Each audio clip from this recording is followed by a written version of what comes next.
Rupiah Anda sekarang hanya bernilai separuh dari dolar. Satu dolar Amerika sudah menyentuh 17.400 rupiah. Ini bukan angka biasa, ini level terlemah dalam sejarah. Bank Indonesia panik, Menteri Keuangan angkat senjata lama yang tidak pernah dipakai. Dan ada instrumen baru dari Cina yang disiapkan untuk Juni. Tonton video ini sampai habis karena ini menyangkut uang Anda. Selamat datang, hari ini tanggal 14 Mei 2026 dan rupiah sedang dalam tekanan berat. Data resmi menunjukkan nilai tukar USD RIDR mencapai 17.441 pada 11 Mei 2026, melemah 0,37% dari sesi sebelumnya. Dalam sebulan terakhir, rupiah sudah melemah 1,81%, dan dalam 12 bulan terakhir sudah turun 4,45%. Ini bukan sekedar angka di layar, ini artinya harga impor naik, biaya utang luar negeri naik, daya beli Anda turun. Apa yang memicu ini semua? Gubernur Bank Indonesia Peri Warjio menjelaskan bahwa rupiah saat ini berada di bawah nilai fundamentalnya. Artinya, secara teori, rupiah seharusnya lebih kuat dari posisi sekarang.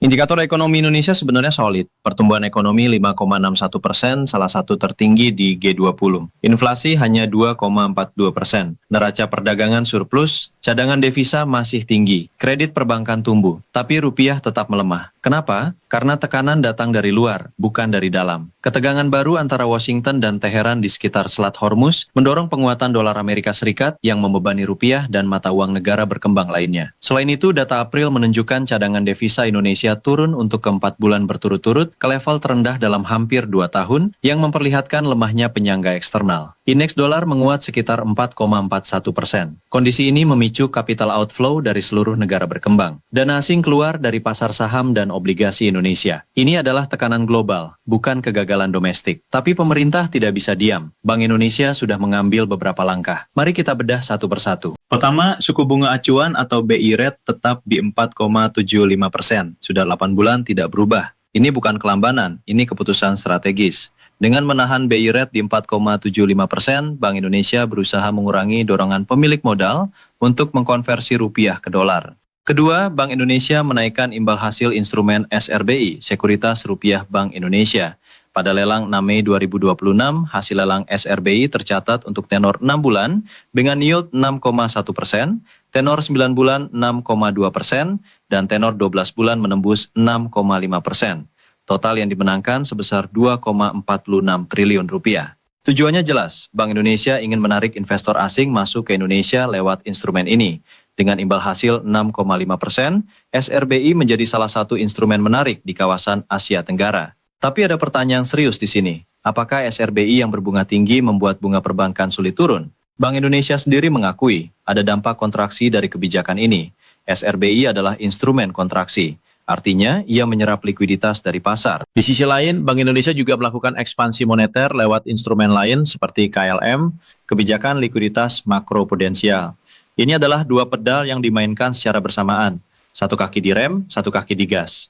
Tujuannya adalah menjaga keseimbangan antara stabilitas nilai tukar dan mendorong pertumbuhan ekonomi. Selain itu, Presiden Prabowo menyetujui 7 langkah baru Bank Indonesia untuk memperkuat rupiah, termasuk memotong batas pembelian dolar tunai tanpa dokumen menjadi USD 25.000 rupus dan mewajibkan eksportir sumber daya alam menempatkan 50% penghasilan devisa di bank domestik mulai 1 Juni 2026. Langkah terakhir ini sangat penting. Selama ini, eksportir batubara, sawit, dan mineral bebas menyimpan dolar mereka di luar negeri. Mulai Juni, setengah dari devisa itu harus masuk ke sistem perbankan Indonesia. Ini sumber pasokan dolar yang signifikan untuk pasar domestik. Dari awal tahun 2026, total dana masuk ke SRBI sudah lebih dari 54 triliun rupiah. Angka ini menunjukkan ada minat investor, tapi belum cukup kuat untuk membalikan tekanan dari faktor global. Sekarang kita masuk ke senjata kedua, Bond Stabilization Fund atau BSF. Ini adalah instrumen yang sudah ada sejak lama, tapi tidak pernah diaktifkan. Menteri Keuangan Purbaya Yudi Sadewa memutuskan untuk menghidupkannya kembali. BSF adalah mekanisme yang menggunakan dana cadangan untuk mendukung pasar obligasi domestik di tengah naiknya yield obligasi pemerintah dan risiko capital outflow yang membebani rupiah. Bagaimana cara kerjanya? Pemerintah menggunakan dana BSF untuk membeli kembali surat berharga negara (SBN) di pasar sekunder. Ketika yield naik terlalu tinggi, harga obligasi jatuh. Investor asing yang memegang obligasi Indonesia mengalami kerugian modal atau capital loss. Kondisi ini memicu panik. Investor menjual obligasi. Rupiah melemah lebih jauh. BSF hadir sebagai pembeli. Pemerintah masuk ke pasar, membeli SBN, menahan harga jatuh lebih jauh, dan mengurangi kepanikan. Yield SBN yang sempat berada di level 5,9% pada awal tahun sudah naik tajam hingga menembus 6,7% pada akhir April 2026. Secara year to date, Bank Indonesia mencatat modal asing yang keluar dari pasar SBN mencapai 11,7 triliun rupiah. Kepemilikan asing di SBN turun ke sekitar 12,7% per April 2026, jauh lebih rendah dibanding beberapa tahun lalu yang sempat di atas 30%.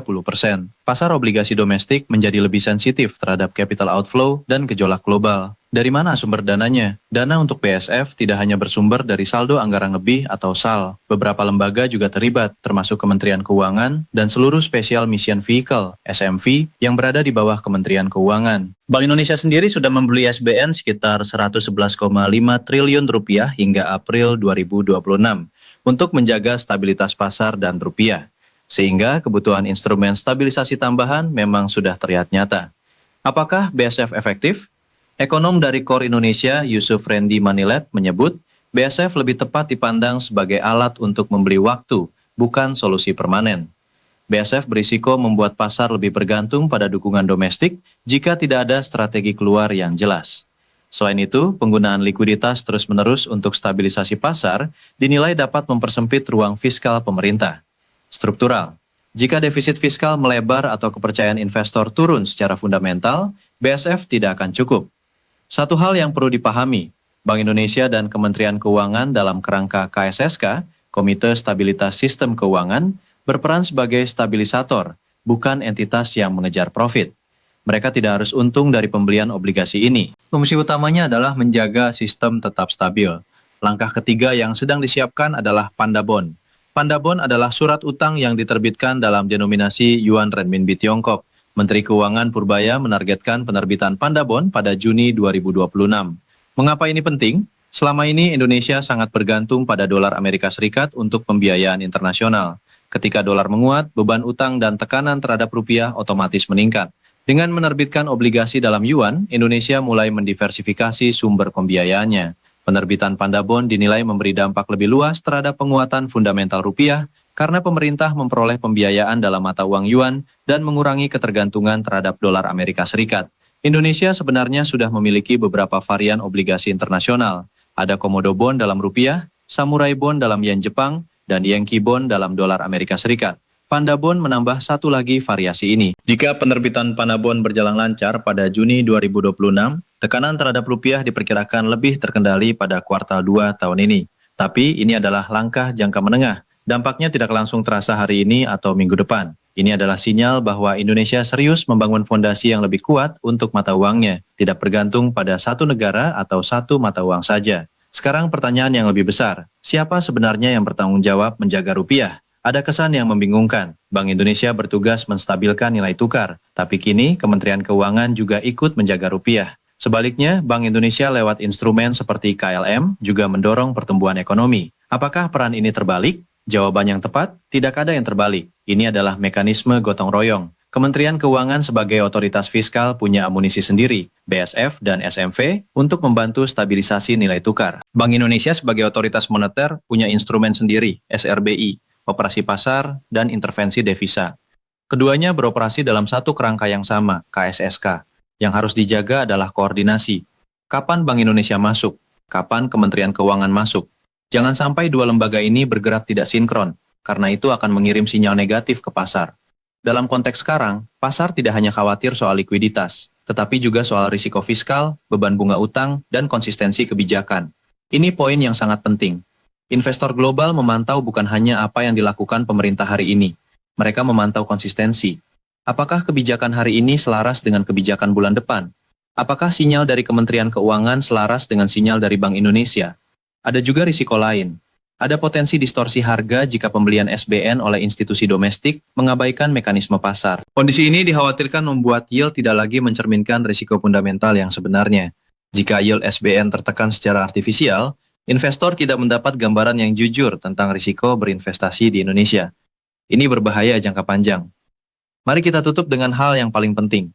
Apa artinya semua ini bagi Anda sebagai warga biasa? Pertama, rupiah melemah berarti barang impor lebih mahal. Smartphone, bahan baku industri, komponen elektronik, semuanya lebih mahal.